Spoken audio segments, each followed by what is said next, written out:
हत्यारा अपनी घड़ी से एक पतली स्टील की तार निकालता है। वह तैयार था उस आदमी को मारने के लिए जो वॉशरूम से बाहर निकलने ही वाला था, लेकिन अचानक प्लेन तेजी से झटके खाने लगा। इतनी जोर की हलचल हुई कि दोनों आदमी जमीन पर गिर पड़े। इस वजह से हत्यारा अपने सबसे बड़े मौके से चूक गया और अब इस गलती की कीमत उसे अपनी जान देकर चुकानी थी। सीट पर लौटने के बाद जिमी को लगा कि पास रखा छाता बहुत जगह घेर रहा है, तो उसने उसे उठाकर दो सीटों के बीच में रख दिया। अचानक छाते की नोक पीछे बैठे हत्यारे को चुभ गई, लेकिन किसी को नहीं पता था कि उस छाते की नोक पहले ही जहर में डूबी हुई थी। असल में जहर जिमी को मारने के लिए लगाया गया था, लेकिन गलती से उसने खुद को ही घायल कर लिया। 10 सेकंड से भी कम समय में हत्यारे की सांसें थम गईं, लेकिन जिमी की मुश्किलें अभी खत्म नहीं हुई थीं। जब हवाई जहाज लैंड हुआ तो एक लाश को बाहर निकाला गया। हत्यारे का साथी समझ रहा था कि ये जिमी की लाश है, लेकिन जैसे ही कफन हटाया गया उसे पता चला कि मिशन फेल हो चुका है। संगठन का सबसे बेहतरीन हत्यारा, वो सुनहरे बालों वाला आदमी, अब खुद मैदान में उतरेगा। उसने ठान लिया था, इस बार जिमी को खुद मारूंगा। प्लेन से उतरते ही जिमी को लेने उसका एक दोस्त कार लेकर आया। सुनहरे बालों वाला हत्यारा तुरंत अपनी स्पोर्ट्स कार में बैठ गया और उनकी कार का पीछा करने लगा। एक मोड़ पर उसने तेजी से गति बढ़ाई और जिमी की कार को ओवरटेक कर लिया। फिर उसने अपनी कार सड़क के किनारे रोकी और एक खास टूल बॉक्स निकाला। उस बॉक्स में स्नाइपर राइफल के पार्ट्स थे। कुछ ही सेकंड में उसने राइफल को जोड़ लिया। उसकी निशानेबाजी बेहद सटीक थी। उसे यकीन था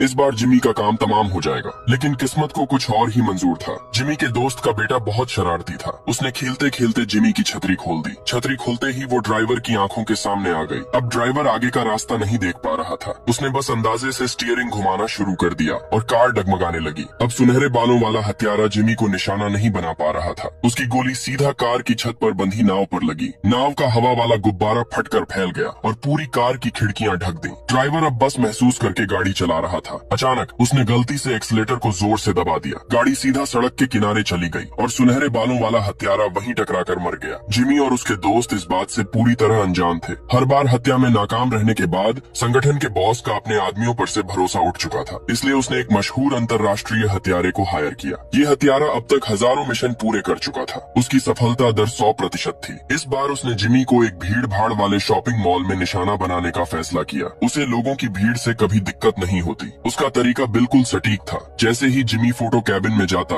वो पास के कमरे में चुपचाप घुस जाता। वहाँ से वो जिमी को साफ देख सकता था, लेकिन जिमी उसे नहीं देख पाता। बस उसे अपनी पिस्तौल में साइलेंसर लगाना पड़ता और उस सही पल का इंतजार करता जब जिमी शटर बटन दबाए, जिससे एक ही गोली में उसका काम तमाम हो जाए।